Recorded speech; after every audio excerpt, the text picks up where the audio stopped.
ಇಲ್ಲಿ ಹಿಡ್ಕೊಂಡು ಬರ್ಬೇಕು ಆಮದ್ದು.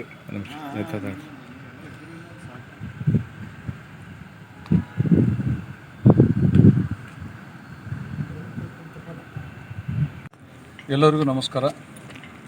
ಇಂದು ಬೀದರ್ ಜಿಲ್ಲೆಯಲ್ಲಿ ಸುಮಾರು ವರ್ಷಗಳಿಂದ ಮಳೆ ಹೆಚ್ಚು ಕಡಿಮೆಯಾಗಿ ರೈತರನ್ನು ಸಮಸ್ಯೆಯಲ್ಲಿ ಸಿಲುಕುತ್ತಿದ್ದಾರೆ. ಈ ವರ್ಷ ಎಲ್ಲ ರೈತರು ಬೀಜ ಗೊಬ್ಬರ ಖರೀದಿ ಮಾಡಿ ಬಿತ್ತಣಿಕೆ ಮಾಡಿದ್ದಾರೆ. ಮಳೆ ಹೋಗಿದೆ, ಜನ ಸಮಸ್ಯೆದಾಗಿದ್ದಾರೆ. ಆದ್ದರಿಂದ ನಾವು ನಮ್ಮ ಮುಖ್ಯಮಂತ್ರಿಯವರಿಗೆ ಬೀದರ್ ಜಿಲ್ಲೆಯ DCM ಅವರ ಮುಖಾಂತರ ನಾವೇನು ಮನವಿಯನ್ನು ಸಲ್ಲಿಸಿದ್ದೇವೆ. ಜನರನ್ನು ರೈತರನ್ನು ಮುಂದೆ ಯಾವ ಕೆಟ್ಟ ಸಮಸ್ಯೆಗೆ ಸಿಲುಕದ ಹಾಗೆ ನಮ್ಮ ಮುಖ್ಯಮಂತ್ರಿಗಳು ಎಲ್ಲ ರೈತರಿಗೆ ಪರಿಹಾರ ಕೊಡಬೇಕಂತಂದು ಬೀದರ್ ಜಿಲ್ಲೆಗೆ ನಮ್ಮ ಆಮ್ ಆದ್ಮಿ ಪಕ್ಷದಿಂದ ಮನವಿ ಮಾಡುತ್ತಿದ್ದೇವೆ. ನನ್ನ ಹೆಸರು ರಾಜ್ಕುಮಾರ್ N. ಪಾಟೀಲ್, ಬೀದರ್ ಜಿಲ್ಲಾ ಆಮ್ ಆದ್ಮಿ ಪಕ್ಷದ ಉಪಾಧ್ಯಕ್ಷ.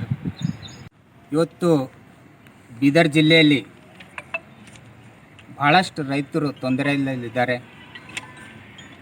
ಸುಮಾರು ವರ್ಷಗಳಿಂದ ಬೀದರ್ ಜಿಲ್ಲೆಗೆ ಜಾಸ್ತಿ ಮಳೆ ಆಗಾರ ರೈತರು ಸಂಕಷ್ಟದಲ್ಲಿದ್ದಾರೆ, ಇಲ್ಲ ಮಳೆ ಹೋಗಿ ಸಂಕಷ್ಟದಲ್ಲಿ ರೈತರು ಒದ್ದಾಡ್ತಕ್ಕಂಥ ಪರಿಸ್ಥಿತಿ ನಮ್ಮ ಬೀದರ್ ಜಿಲ್ಲೆದಾಗಿದೆ.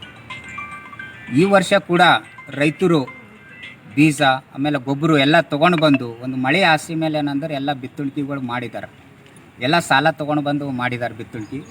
ಹಾಗಾಗಿ ನಮ್ಮ ರಾಜ್ಯ ಸರ್ಕಾರಕ್ಕೆ ಒಂದು ವಿನಂತಿ ಅದ, ಮಾನ್ಯ ಮುಖ್ಯಮಂತ್ರಿ DK ಶಿವಕುಮಾರ್ಜಿ ಅವರಿಗೆ ಈ ಬೀದರ್ ಜಿಲ್ಲೆಗೆ ಬರಗಾಲ ಘೋಷಣೆ ಮಾಡಬೇಕು.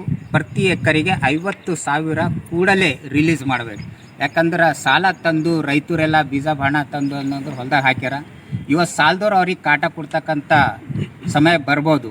ಹಾಗಾಗಿ ರೈತರು ಒಂದು ಆತ್ಮಹತ್ಯೆಗೆ ಎಲ್ಲಿ ಹೊಂದ್ಕೊಳ್ತಾರೇನೋ ಎಂಬ ಉದ್ದೇಶದಿಂದ ನಾವು ಬೀದರ್ ಜಿಲ್ಲೆಯ ಆಮ್ ಆದ್ಮಿ ಪಕ್ಷದಿಂದ ರಾಜ್ಯ ಸರ್ಕಾರ ಒತ್ತಡ ಹಾಕ್ತೀವಿ. ಕೂಡಲೇ ಬರಗಾಲ ಡಿಕ್ಲೇರ್ ಮಾಡಿ 50,000 ರೂಪಾಯಿ ರಿಲೀಸ್ ಮಾಡಬೇಕಂತ ರಾಜ್ಯ ಸರ್ಕಾರ ಒತ್ತಡ ಹಾಕ್ತಾ ಇದ್ದೀವಿ.